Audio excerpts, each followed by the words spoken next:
যদি কেউ মারে, যদি কেউ আগুনের মধ্যে নিক্ষেপ করে, কোন মা কোন বাবা কি চুপ করিয়া বসে থাকতে পারে? ধরে না পারে না। সন্তান যদি চোরা হয়, শিবগঞ্জের সকল মানুষ বলে যে অমুকের সন্তান চোর, মা বাবা কোনোদিন কিন্তু বলে না আমার সন্তান চোর। কথা বলে কেন? সকলেই যদি বলে যে আমার সন্তান ডাকাত, মা বাবা কোনোদিন কিন্তু বলে না আমার সন্তান ডাকাত।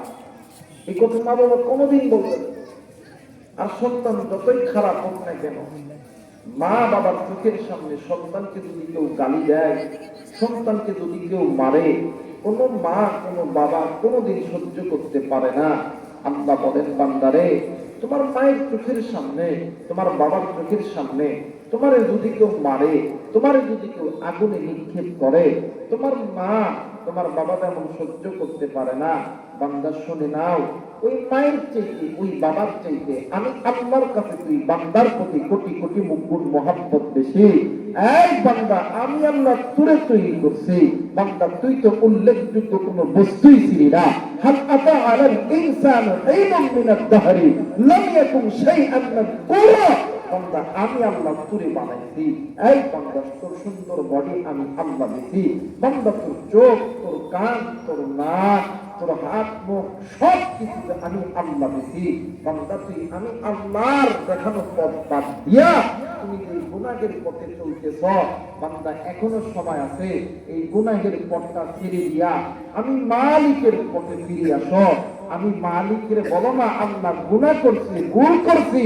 বান্দা, তুই বলতে দেরি হবে, আমি আল্লাহ তোরে মাফ করতে দেরি করব না। আওয়াজ করে বলেন আল্লাহু আকবার। আল্লাহ চাই না আমার বান্দা, আমার বান্দী আমি মালিকের জাহান্নামে যাব। আল্লাহ চায় আমার বান্দা, আমার বান্দী আমি মালিকের জান্নাতে যাই। এই জন্য আমার আল্লাহ বলেন, وعلى الله قصد السبيل ومنها جائر ولو شاء لهداكم أجمعين। আল্লাহ বলেন, এই বান্দা বান্দী শুনে নাও, ওয়া আলাল্লাহি কাসদুস সাবিল ওয়া মিনহা জাইর। বান্দা শুনে নাও, আমি আল্লাহ তোমাদেরকে দুনিয়াতে প্রেরণ করেছি। বান্দারে, তোমরা দুনিয়াতে যাওয়ার পরে আমি আল্লাহর দেখানো পথ বাদ দিয়া তোমরা মানব রচিত পথের প্রতীক হয়ে গেছো। বান্দা শুনে নাও, ওই পথটা পাকা পথ, ওই পথ তোমাদেরকে আমি আল্লাহর জাহান্নামে নিয়ে যাবে। একমাত্র আমি আল্লাহর কোরআনের পথ সঠিক পথ। এই পথ তোমাদেরকে আমি আল্লাহর জান্নাতে নিয়ে যাবে। জোরে বলেন আল্লাহু আকবার। মুসলমান ভাইরা আমার, বন্ধুগণ, আল্লাহ রাব্বুল আলামিন ডাক দিয়ে বললেন, নবীজি, ইয়া রাসূলুল্লাহ, ইয়া হাবিবাল্লাহ, আমি আল্লাহ রাব্বুল আলামিন এই মানব জাতিকে আমি আল্লাহ তৈরি করেছি। নবী গো, আমি আল্লাহ রাব্বুল আলামিন 18,000 মাখলুক আমি আল্লাহ তৈরি করেছি। এই 18,000 মাখলুকের ভিতরে আমি আল্লাহ এই মানব জাতিকে সর্বশ্রেষ্ঠ হিসাবে বানাইছি। নবীজি, আমি আল্লাহ এই বান্দা বান্দীকে যত নবীর উম্মত আছে সব নবীর উম্মতের চাইতে শ্রেষ্ঠ উম্মত আমি আল্লাহ বানাইছি। শুধু তাই নয় গো মুসলমান, আল্লাহ রাব্বুল আলামিন এই পৃথিবীর জমিনে যত নবী আল্লাহ প্রেরণ করেছে সবচেয়ে দামি নবী আল্লাহ তাআলা আপনার আমার উপরে নাযিল করেছে।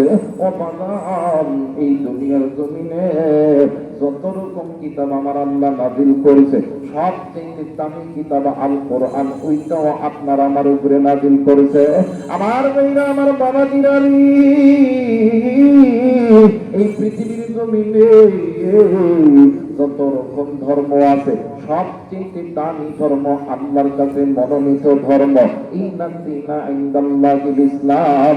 এই ধর্মটাও কিন্তু আপনার আমার উপরে নাযিল করেছে। ও বাগান, এইবার বলেন তো দেখি, আপনি আমি সৃষ্টিগত হিসাবে দামি, ও বাগান নবীর দিক দিয়ে দামি, কোরআনুল কারীমের দিক দিয়ে দামি, উম্মতের দিক দিয়ে দামি, ধর্মের দিক দিয়ে দামি। এত দামি আল্লাহ কেন বানাইলো? আমার আল্লাহ চাই না আমার বান্দা আমার বান্দি গুনাহ কইরা পাকা পথের পথিক হইয়া জাহান্নামে যায়। আমার আল্লাহ চাই আমার বান্দা বান্দি আমি আল্লাহর কোরআন মেনে আমি আল্লাহর জান্নাতে যাই। একটু আওয়াজ করে বলেন সুবহানাল্লাহ।